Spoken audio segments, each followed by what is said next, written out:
crafty friend, it's me, Justine Dvorak from Stationery by Justine, where when I craft, my world stands still. Today I'm going to show you what was in the Pink and Main Advent Calendar, what I made with it, and then we're going to make some extra fun things at the end. So stick around and be on the lookout for your favorite card, and let me know in the comments which one was your favorite. I will tell you my favorite as we go along, and let me know what you think about the Pink and Main Advent Calendar. I was excited to pre-order this a long time ago. It was maybe the end of summer, so I'm happy to have it now. Let's talk about the embellishments that came. These are all very colorful, and they're perfect for adding onto projects or in shaker cards. We're going to make a shaker card here in a couple minutes, but these are my favorite. They're kind of like holographic, really pretty.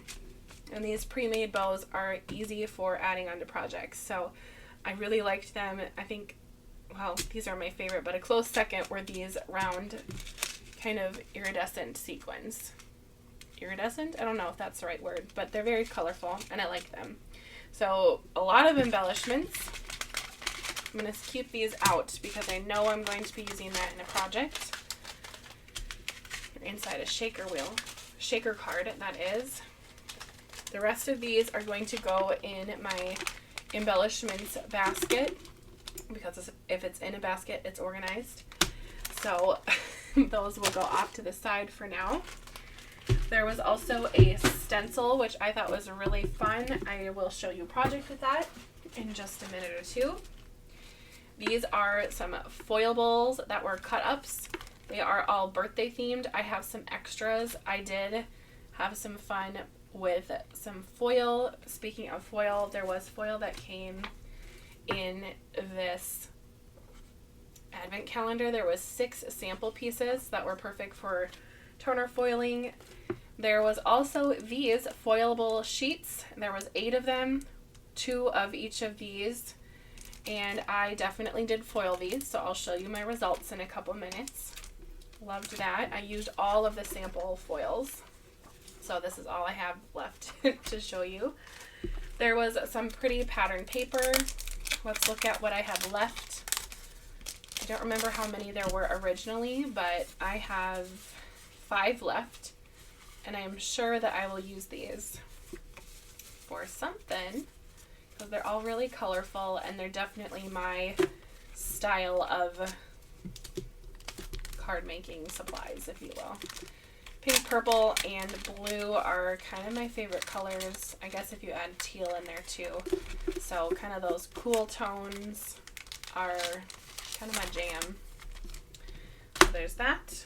Then there were these circle shaker covers. These are a little over 3 inches. I kept a little cutting template in there. I will be making a shaker card with this in just a couple minutes. The Advent calendar also came with these on the last day, the Share the Joy sticky notes. These go here, I don't even have to open it. These go inside your card, so if you're giving someone a card, you can write, you know, happy birthday, love mom, or whatever inside on this post-it note. Give them a card, and then they can remove the sticky note and then use the card. So it kind of makes the card have another journey, if you will. So let's see how many of them are there in there. It doesn't say, but it looks like there's quite a big stack. About 1/4 of an inch, maybe 1/8 of an inch. So that's pretty good. I haven't ever had these. I have received cards with these in there before, but I just haven't ever bought them or really even seen them for sale. So I'm happy that these are in my craft room now. Then there were some dies. There was this die that's called Make a Wish. Very fun die. I don't know why my Siri just started going. Shush. And then I have these star dies. There are 3 sizes, small, medium, and large. I had some extra pink ones, so I just stored them in there. Here's the big one, but it looks like faux stitching. Really cool. So we'll just keep them all together.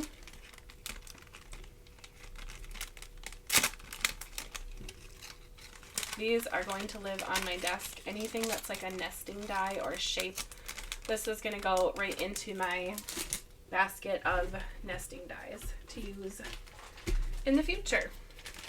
Okay, there was another die that says Hip Hip Hooray. So let me grab that. The same style of the Make-A-Wish one. So definitely a birthday themed advent calendar, which is super fun. Then there were 4 stamp sets with coordinating dies. Yes, you heard that. Here's set number 3. Set number 2, this panda has stolen my heart. I love it. Here's set 4. And set number 1. So 1, 2, 3, 4. Don't know why I put them in that order, but there you have it. And then the coordinating dies for that would cut out like the character and the sentiment. So definitely a good value, if you ask me. I have gotten off the deep end per usual and stamped and die cut out a whole bunch of these. So I will be using these in the future.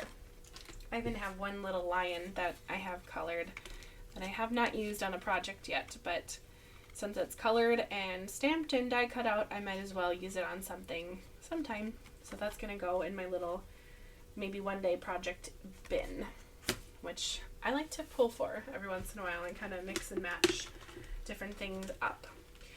Then I think that was almost it. I have 2 of these. Now I thought these were both embossing powders, but I read the top and this is an embossing powder, the Party Blue.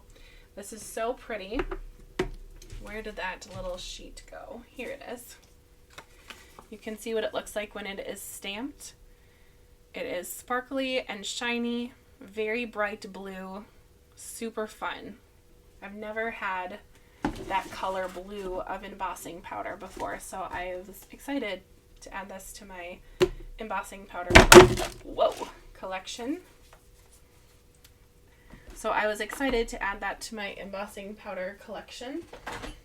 Then after thinking that this was embossing powder as well, I read the top and it is super fine glitter disco ball. I'm pretty sure if I could, I don't know, I feel like this is like my favorite thing that I've got in any advent calendar this year. I absolutely love glitter. I know some people have strong opinions about glitter. I'm a glitter person, so I did use this. Of course, when you use glitter, it's going to get everywhere, and I am so okay with that. So again, happy as a clam to add this to my craft room and to my slippers and carpet and everything else. I love glitter. So anyway, I think that is everything from the advent calendar as far as items. I did use up some of these things on the cards, like I used up all the foil. Here's a little piece of a scrap that I'm going to save that I haven't used yet, but let's put all of these goodies off to the side and I will show you what cards I've already made, and then we will make more. Here's a look at a few of the cards that I've made with the advent items. So this was with the foil and a white toner sheet. So the white toner sheet was not from the advent calendar, but everything else was. And I guess the stars I reverse foiled with some black toner sheets as well. And then the Hip Hip Hooray, I die cut out 3 times with a dark pink, light pink, and a gold mirror cardstock, which was also not from the kit, but the dies to cut them out were. Okay, and then there's this one. Love the birthday balloons. This background is super pretty and playful. I wanted to challenge myself to make kind of like a masculine card. There was a lot of pinks and purples happening here, so I went for green and teal. This was with the sample of the green tinsel cheer foil, which is so shiny. I love it. And that foilable happy birthday on there is just so fun to move around. Not to mention a shaker window. A circle shaker window, that is. Then this one I made with the stencil on the back. I used a panel of the pattern paper, the panda, a little present, happy birthday. I did pull in some black toner foil to use up the skinniest little remainder of the sample foils, and then I also added these kind of stud embellishments. These are from Pink and Main, but they were not from the advent calendar, but still from Pink and Main. Then this one I reversed foiled with this. You can see it's the same image, but it is just the negative and positive space. And then I used some ombre toner foil on the back. So really fun with the shaker window. And then this cupcake, I added a little bow to because it's just so darling, isn't it? I think that's how I would describe most of these cards. Fun and darling. Here's another panda one. I had some fun with my white gel pen and really gave some fun polka dots to the balloon. And I did not skimp out on those embellishments. Sparkly, sparkly.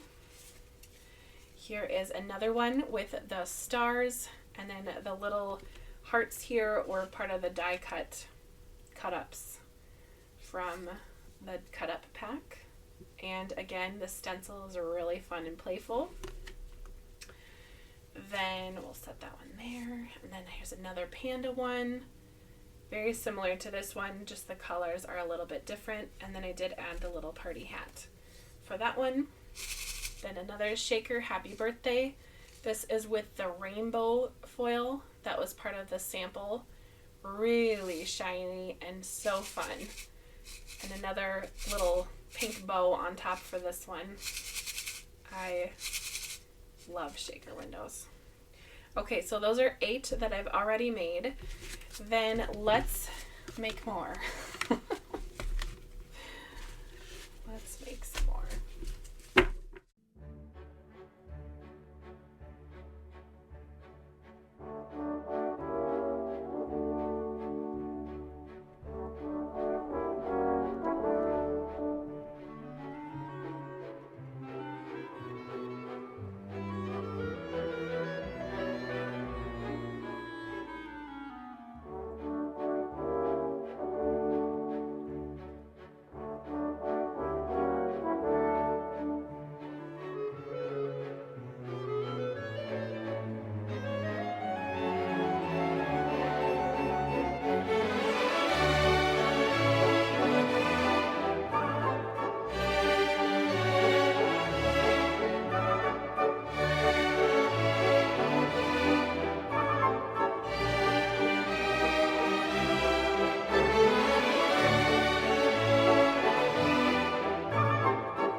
as I finish up my last card, I'm going just to trim off any of the areas that had a little bit of the pattern come off of the transfer foil. This was a reverse foil of this panel.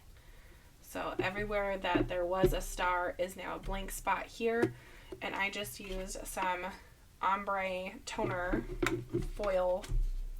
paper behind the foil on this one, and it made a very pretty shiny background.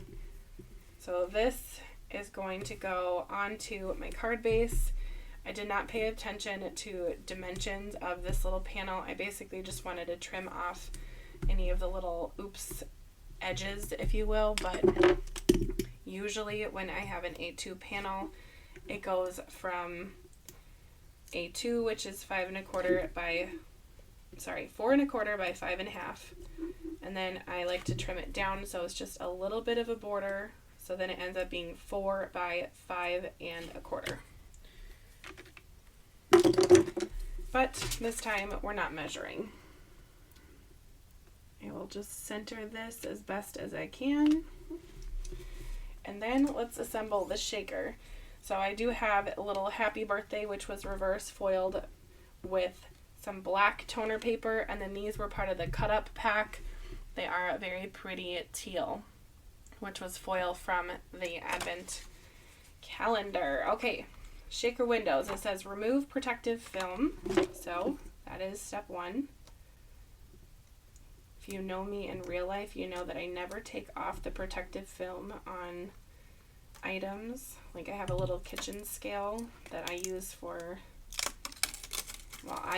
shipping things. My husband likes to use it for weighing out spices, but I still haven't even taken the protection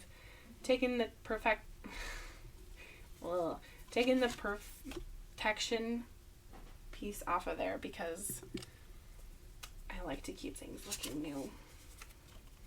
Some things I just don't care about though, because some things that I assume would get really dirty are covered. But okay, we're going off track. I'm going to take this double-sided tape and just go around the center to get this circle.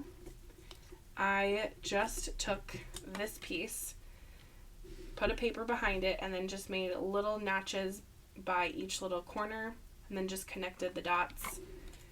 It is a little bit bigger than 3 inches across, so if you have a die in your stash or a circle punch that is 3 inches, I think that should do the trick.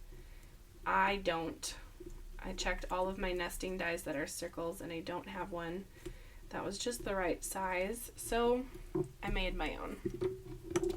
Alright, I'll take all of the sticky tape off here. And then I'm going to leave some of the end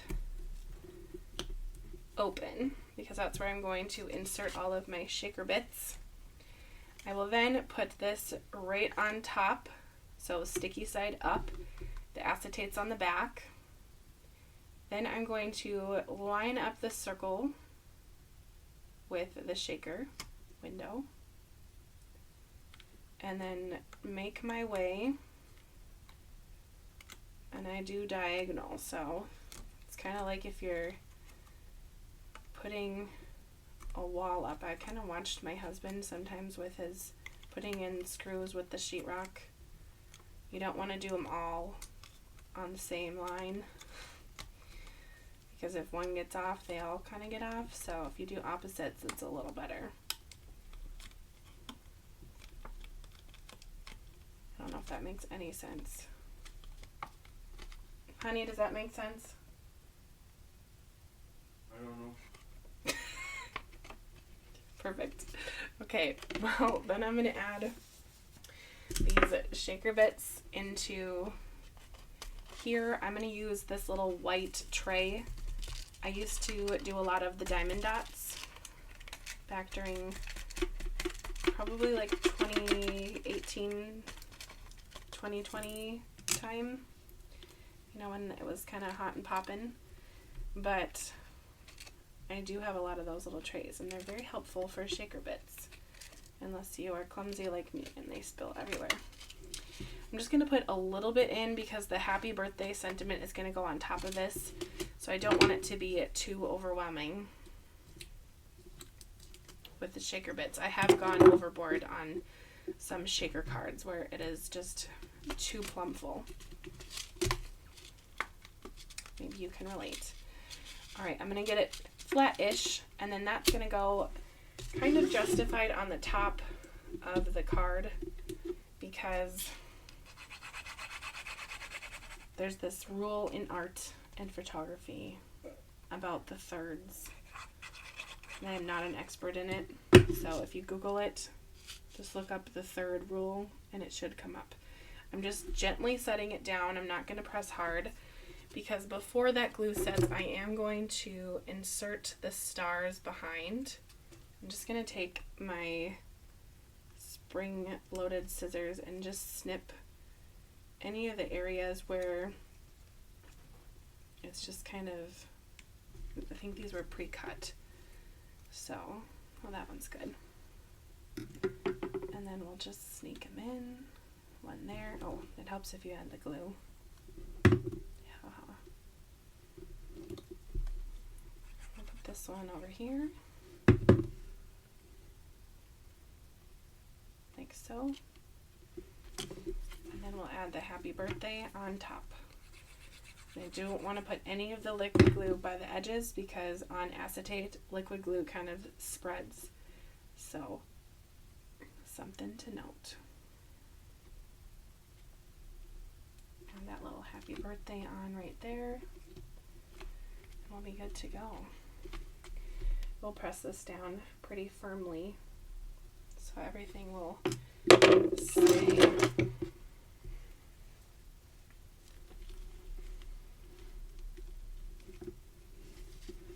There you have it, my last card.